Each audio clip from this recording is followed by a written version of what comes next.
जंगल के किनारे पर बसा था एक सुंदर सा गांव, बेलापुर। उसी गांव में रहता था राजू। राजू एक किसान था। उसके 2 बच्चे थे, एक लड़का मोहन और एक लड़की सुनीता। सुनीता और मोहन की माँ बचपन में ही चल बसी थी। वे दोनों अपनी माँ को बहुत याद करते थे और अक्सर माँ की याद में उदास हो जाते थे। सुनीता, अगर माँ होती तो हमें कितना प्यार करती। हाँ भैया, मुझे भी माँ की बहुत याद आती है। उनकी सब ये बातें उनके पिताजी सुन रहे थे। बच्चों की उदासी दूर करने के लिए उनके पिता ने दूसरी शादी कर ली। मोहन और सुनीता माँ को पाकर बहुत खुश हो गए, लेकिन उनकी सौतेली माँ शोभा उन्हें देखकर खुश नहीं हुई। वो एक दुष्ट औरत थी। वो किसी भी तरह उनसे छुटकारा पाना चाहती थी और इसलिए हर समय नई नई उपाय सोचा करती थी। वो रोज अपने पति मोहन और सुनीता की शिकायतें किया करती ताकि वो उनसे नाराज हो जाए। अरे मोहन के पापा, आपको पता है आज मोहन और सुनीता पूरा दिन खेलते रहे और उन्होंने मेरी एक बात नहीं मानी और उल्टा जवाब भी दिया मुझे। लेकिन ऐसा नहीं हुआ। राजू मोहन और सुनीता से बहुत प्यार करता था, इसलिए उन्हें प्यार से समझाता था कि अपनी माँ को वे परेशान ना करे और किसी प्रकार की शिकायत का मौका ना दे। मोहन और सुनीता भी पिता की बात मान लेते हैं और वे अपनी सौतेली माँ को खुश करने की कोशिश भी किया करते थे, लेकिन वो तो किसी भी तरह उन दोनों से छुटकारा पाना चाहती थी। एक बार उनके गांव में सूखा पड़ गया। लोग खाने को मोहताज हो गए। इस स्थिति में सौतेली माँ मोहन और सुनीता से और ज्यादा चिढ़ने लगी। उन्हें खिलाना पिलाना उसे मुसीबत लगने लगा। एक रात वो अपने पति से बोली, गांव में पूरा सूखा पड़ा है, खाने के लाले पड़े हैं। ऐसे में हम मोहन और सुनीता को अपने साथ नहीं रख सकते। हमें उन्हें जंगल में छोड़ाना चाहिए। यह सुनकर मोहन और सुनीता का पिता उदास हो गया और बोला, वो नन्हे बच्चे हैं, उनके साथ मैं ऐसा कैसे कर सकता हूँ? कुछ तो उन पर दया करो।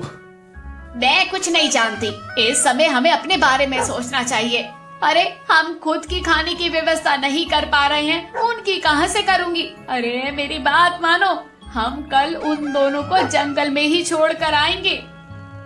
सौतेली माँ ने अपना फैसला सुना दिया, जिससे मन मार कर मोहन और सुनीता के पिता ने मान लिया। इन दोनों की बातें मोहन ने सुन ली, जो समय जाग रहा था। वो तुरंत घर के आंगन में गया और बहुत कोने में रखे डब्बे से अपने कुछ कंचे अपने पास रख लिए। अगली सुबह सौतेली माँ उनसे बोली, मोहन और सुनीता, हम लोग लकड़ियाँ काटने जंगल जा रहे हैं। तुम दोनों भी हमारे साथ चल रहे हो। चलो जल्दी तैयार हो जाओ। मोहन और सुनीता जंगल जाने के लिए तैयार हो गए। मोहन ने अपने कंचे अपनी पैंट की जेब में रखे, फिर सब जंगल के लिए निकल पड़े। जंगल में एक स्थान पर पहुंचकर सौतेली माँ बोली, मोहन और सुनीता, तुम लोग यहीं पे रुको, हम लोग दूसरी जगह से लकड़ियाँ काट कर आते हैं। उनका पिता कुछ नहीं बोला, बस उदास आंखों से ही उन्हें देखता रहा। फिर उनकी सौतेली माँ के साथ वे वहाँ से चला गया। मोहन और सुनीता वहीं उसका इंतजार करने लगे। शाम हो गई, अंधेरा छाने लगा, लेकिन उनके माता पिता नहीं लौटे। सुनीता डर के मारे रोने लगी। तब मोहन उसे दिलासा देता हुआ बोला, सुनीता, डरो मत, मैं तुम्हें घर ले जाऊंगा। उसके बाद उसके द्वारा रास्ते में डाले गए कंचे को देखता हुआ सुनीता के साथ घर चला आया। जब उनके पिता ने दोनों को देखा तो दौड़कर उनके पास गया और उनको गले से लगा लिया। उसे अपने किए पर बहुत पछतावा हो रहा था। अरे मेरे बच्चों, मुझे माफ कर दो, मुझसे बहुत बड़ी गलती हो गई। अब मैं तुम दोनों को कभी खुद से दूर नहीं करूंगा। मोहन और सुनीता को वापस घर आया देख सौतेली माँ नाराज हो गई। वो दूसरा मौका का इंतजार करने लगी। कुछ दिनों बाद जब उसका पति किसी काम से शहर गया, तब वो मोहन और सुनीता के पास जाकर बोली, चलो आज लकड़ियाँ काटने के लिए जंगल चलते हैं। मोहन अपनी माँ की चाल समझ गया, लेकिन उस समय उसे कंचे उठाने का मौका नहीं मिल पाया। वो भागकर रसोई घर गया और वहाँ से चावल के दाने जब जेब में डाला, इस बार सौतेली माँ दूसरे रास्ते से जंगल ले गई। मोहन इस बार चावल के कुछ दाने रास्ते में डालता गया। जंगल पहुँचने के बाद सौतेली माँ उन्हें पेड़ के नीचे बिठाकर बोली, तुम दोनों यहाँ बैठकर मेरा इंतजार करो, मैं दूसरी तरफ से लकड़ियाँ काट कर लाती हूँ। मोहन और सुनीता वहीं बैठकर सौतेली माँ का इंतजार करने लगे। शाम हो गई और फिर रात हो गई, लेकिन सौतेली माँ नहीं आई। सुनीता डर के मारे रोने लगी और कहने लगी, भैया अब क्या होगा, हम कैसे घर जाएंगे?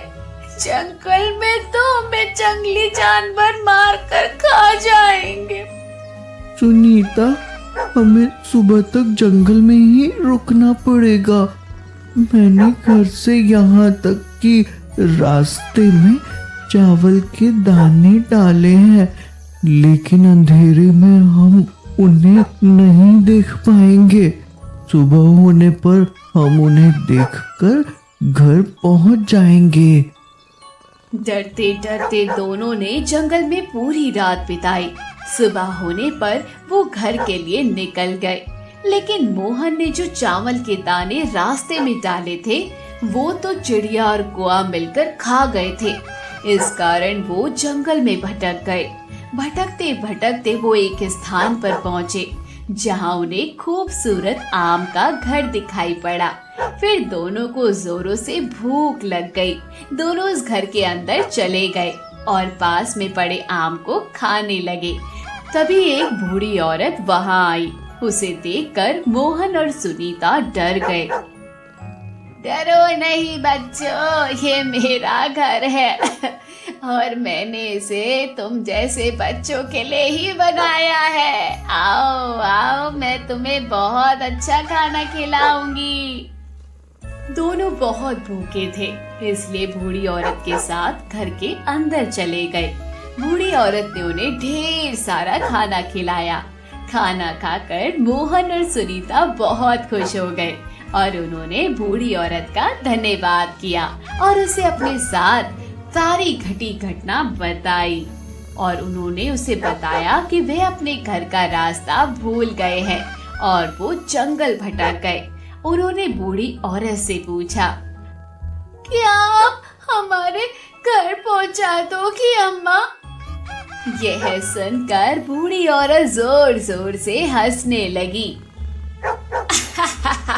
अब तुम लोग यहाँ से कहीं नहीं जा सकते, यहीं रहना होगा तुमको। मैं तुम दोनों को खाकर अपनी भूख मिटाऊंगी।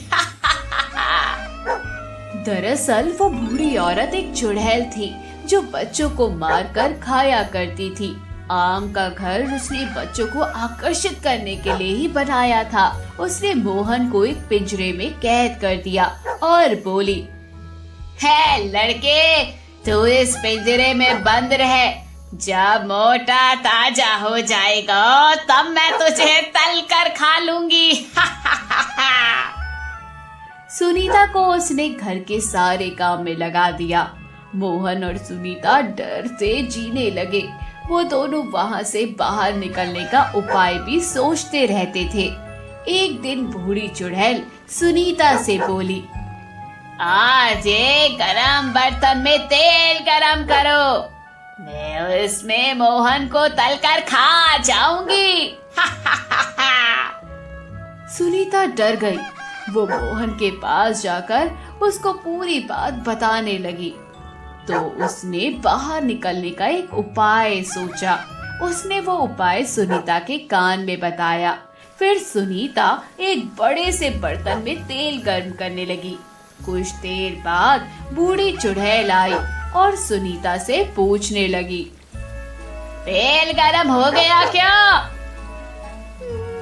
मैं इतनी छोटी सी हूँ, ये बड़ा सा बर्तन, इसमें झांक कर कैसे देखूं? आप खुद ही देख लो ना। तभी बूढ़ी चुड़ैल बोली, ठीक है, और एक कुर्सी पर चढ़कर बर्तन में झांकने लगी। तभी पीछे से सुनीता ने उसे गरम तेल के बर्तन में धक्का दे दिया। आए, आए, मैं जल गई, अरे बचाओ बचाओ, मैं मर गई हूँ। गरम तेल में जलकर चुड़ैल उसमें मर गई। सुनीता ने मोहन को पिंजरे से आजाद कर दिया। मोहन सुनीता से बोला, अब हमें बिना देर किए यहाँ से बाहर निकल जाना चाहिए। भाई, मैंने यहाँ एक मटके में ढेर सारा सोने के सिक्के और हीरे जवाहरात से भरा मटका देखा है। क्यों ना हम उनमें से कुछ अपने साथ ले जाएं? इससे हमारी गरीबी दूर हो जाएगी और हम कभी भी भूखे नहीं रहेंगे। हमारे माता पिता भी हमें घर से नहीं निकालेंगे। दोनों सोने के कुछ सिक्के और हीरे जवाहरात लेकर एक थैले में डालकर घर से बाहर निकल गए। इधर उधर जंगल में भटकते भटकते वो किसी तरह शाम ढले घर पहुंच गए। वहां उन्होंने देखा कि उनका पिता घर के बाहर उदास बैठा हुआ था। वे जब पिताजी के पास पहुंचे तो वह उन्हें देखकर रो पड़ा और उन्हें गले लगाते हुए बोला, बच्चों, मुझे माफ कर दो। मेरी वजह से तुम दोनों को इतनी परेशानी हुई है। अब तुम्हें कोई परेशानी नहीं होगी। मैंने तुम्हारी सौतेली माँ को घर से निकाल दिया है। मोहन और सुनीता ने अपने साथ घटी घटना पिताजी को बताई और उसे सोने के सिक्के और हीरे जवाहरातों की थैली दे दी, जिससे उनकी गरीबी दूर हो गई और अब वो खुशी खुशी रहने लगे।